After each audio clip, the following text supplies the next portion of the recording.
నమస్తే, welcome to Suman TV. Hare Krishna. ప్రస్తుతం మనతో పాటు ప్రణవానంద ప్రభుజీ ఉన్నారు. ముంబైలోని గోవర్ధన్ ఇక్కో విలేజ్ ఆశ్రమంలో వారు సేవ చేస్తూ ఉంటారు. వివిధ మాధ్యమాల్లో వారు శ్రీకృష్ణ భగవానుడి గురించి, అలాగే మనందరికీ ఇన్స్పైరింగ్గా ఎన్నో మాటలు చెప్తూ ఉంటారు. ఇందులో భాగంగా వారు సుమన్ టీవీ స్టూడియోకి విచ్చేశారు. ఎన్నో విషయాలు వారి మాటల్లో విని తెలుసుకుందాం. Hare Krishna Prabhuji. Hare Krishna. Avira Women's Day special offer 50% off on IUI IVF valid till 8th March. Shivaratri పర్వదినం రాబోతోంది. అయితే ఈ సందర్భంగా చాలా మందికి ఎన్నో సందేహాలు. శివరాత్రి రోజు అసలు ఏం చేయాలి, ఏం చేయకూడదు, ఎటువంటి నియమాలు పాటించాలి, ఆ స్మరణ చేసేటప్పుడు కూడా ఎటువంటి స్మరణ చేయాలి, ఇలా రకరకాల ప్రశ్నలు అడుగుతూ ఉన్నారు. ఇందులో భాగంగా మీ సమాధానం అండి. శ్రీమద్ గోపీశ్వరం వందే శంకరం కరుణాలయం అశేష క్లేశహరం దేవం బృందారణ్యరతిప్రదం. మనకి బృందారణ్యంలో గోపేశ్వర్ మహాదేవ్ అనే ఒక ఆలయాన్ని మనం దర్శనం చేసుకుంటాం. బృందావనానికి క్షేత్రపాలకుడు అన్నమాట. బృందావన పరిక్రమ చేసేటప్పుడు ముందు గోపేశ్వర్ మహాదేవ్కే ప్రణామం చేసుకొని వెళ్తారన్నమాట. ఆయన రాసలీలలో పాల్గొనే ఇచ్చతో వచ్చారు. కృష్ణుడు ఆ సేవ ఇచ్చారు, బృందావనాన్ని సంరక్షించండి అని. ఆయన అనుమతి లేనిది ఎవ్వరూ కూడా ఆ రాసస్థలి లోపలికి వెళ్ళలేరు అనమాట. ఆయనకి విశేషం ఏంటో తెలుసా, బృందావనంలో ఆయనకి ప్రతిరోజు గోపికలాగా డ్రెస్సింగ్ చేస్తారు.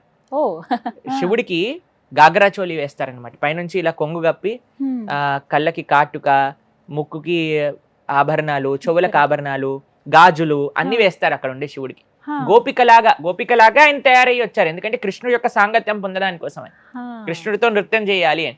కానీ ఆయన పరదా ఒకసారి ఎగిరిపోతుంది, అప్పుడు అందరికి తెలిసిపోతుంది శివుడు వచ్చాడు. అప్పుడు కృష్ణుడు అంటాడు, నువ్వు ఎలౌడ్ కాదు, నువ్వు ఇంకో సేవ చేయాలి అని క్షేత్రపాలక సేవని ఆయనకి ఇస్తారనమాట. కాబట్టి ఇప్పుడు కూడా మీరు చూసారనుకోండి ఎంత బ్యూటిఫుల్ గా తయారు చేస్తారు. కాబట్టి ఆయనని బృందారణ్య రతిప్రదం అంటారు. ఆ బృందారణ్యం పట్ల ప్రేమ కలిగేటట్టుగా ఆశీర్వదించగలిగిన శక్తి పరమశివుడికి ఉందట అని చెప్తారు. అయితే మీరు అన్నట్టు శివరాత్రి రోజు ఏం చెయ్యాలి, ఏం చేయకూడదు, భగవంతుణ్ణి భౌతిక కోరికతో ఆశ్రయించకండి. పరమశివుడి దగ్గరికి వెళ్ళినప్పుడు నాకు ఇది కావాలి, నాకు అది కావాలి, ఇది కావాలి, ఈ కోరికలు అడగండి. వెళ్ళి అయ్యా నీ పూర్తి కృప, పరిపూర్ణ కృప నా పైన ఉంచు అని ప్రార్థన చేయండి.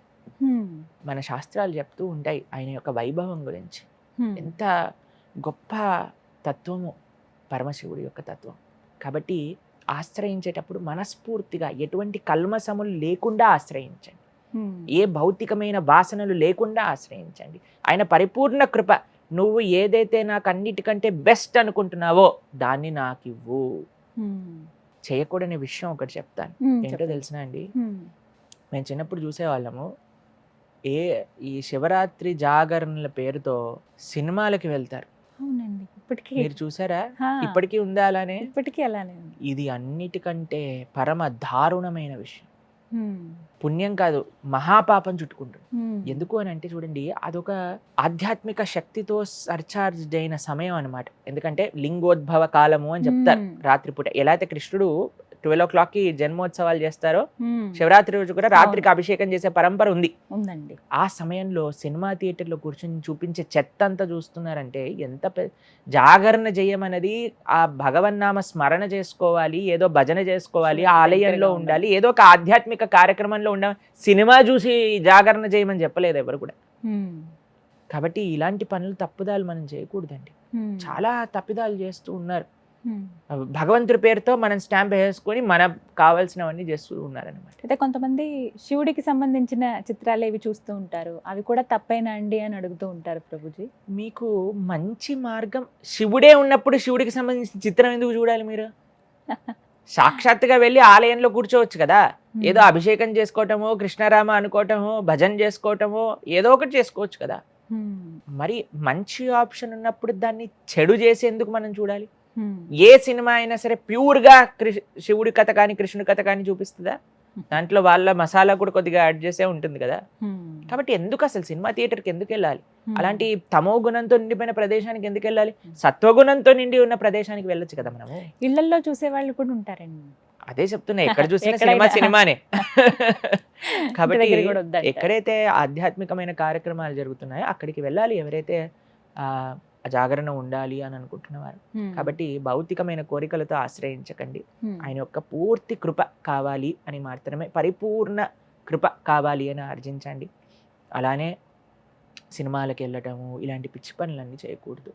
జాగ్రత్తగా మంచిగా ఉండడానికి ప్రయత్నం చేయాలి. అలానే కొంతమంది చెప్తూ ఉంటారు, శివుడు గాంజా తాగుతారు కాబట్టి నిజమండి. మేము కూడా చేస్తాం. మీరు వినాలా? ప్రభుజీ నేను అసలు ఈ ప్రశ్న అడుగుదాం అనుకున్నాను. చాలా మంది అనే మాట ఇది, ఆ శివయ్యే తాగుతాడు గంజాయి, మేము కూడా ఆ తన్మయత్వంలో ఉన్నాం, ఆ శివయ్యని ఆశ్రయించాలనుకుంటున్నాము, శివనామ స్మరణ చేస్తూ ఉన్నాం, అందులో భాగంగానే మేము కూడా ఈ గాంజాయి తీసుకుంటున్నాం అంటారు. ఇది ఎంతవరకు కరెక్ట్? అంటే ఇవాళ రోజుల్లో చాలా మంది నుంచి ఆ మాట వింటున్నాం. ఫస్ట్ గాంజా తాగే ముందు వాళ్ళు చేయాల్సిన పని ఏంటి తెలుసా? శివుడు కాలకూట విషయాన్ని సేవించారు. అంటే మన లిటరల్గా చెప్పట్లేదు, కానీ పోలిక పెట్టుకోవాలి అంటే అన్నిట్లో పెట్టుకోండి. శివుడు గాంజాయి తాగుతున్నాడు అని నువ్వు ఒప్పుకుంటే ఆయన ఎప్పుడు అలాంటి పని చేయడండి. కానీ అలా పోర్ట్రే చేస్తూ నువ్వు నమ్మే కదా నువ్వు తాగుతున్నావు, అప్పుడు శివుడు విషం కూడా తాగాడు. తాగే శక్తి నీ దగ్గర ఉందా? కాబట్టి ఇలాంటి పిచ్చి పోలికలు మనం పెట్టుకోకూడదు అనమాట. ఆయన తత్వం గొప్ప తత్వం అయింది. నిమ్నానాం యథాగంగా దేవానాం అచ్యుతో తదా వైష్ణవానాం యథాశంభు పురాణానాం ఇదం తదా అని భాగవతం చెప్తుంది. కాబట్టి ఆయన పరమ సాత్వికమైన స్వభావమైనది. ఎప్పుడు కూడా భగవన్నామని చెప్తూ ఉంటారు. ఈశ్వర ఉవాచ శ్రీరామ రామ రామేతి రమే రామే మనోరమే సహస్రనామ తత్తుల్యం రామనామ వరాననే. ఎవరు చెప్పింది ఇది? సాక్షాత్తుగా ఈశ్వరుడే పార్వతీదేవికి చెప్పి. కాబట్టి ఎప్పుడు కూడా ధ్యానం చేస్తూ ఉంటారు. చూసారు కదా మీరు ఎప్పుడైనా శివుడు ఫోటో? కాబట్టి ఆయన ఎప్పుడు కూడా ధ్యానంలో ఉంటారు, ఎప్పుడు కూడా నామ జపంలో ఉంటారు. కాబట్టి అటువంటి ఆయనను తీసుకెళ్ళి ఈయన గాంజాయి తాగేవాడు, అది చేస్తాడు, ఇది చేస్తాడు, ఇలాంటివి.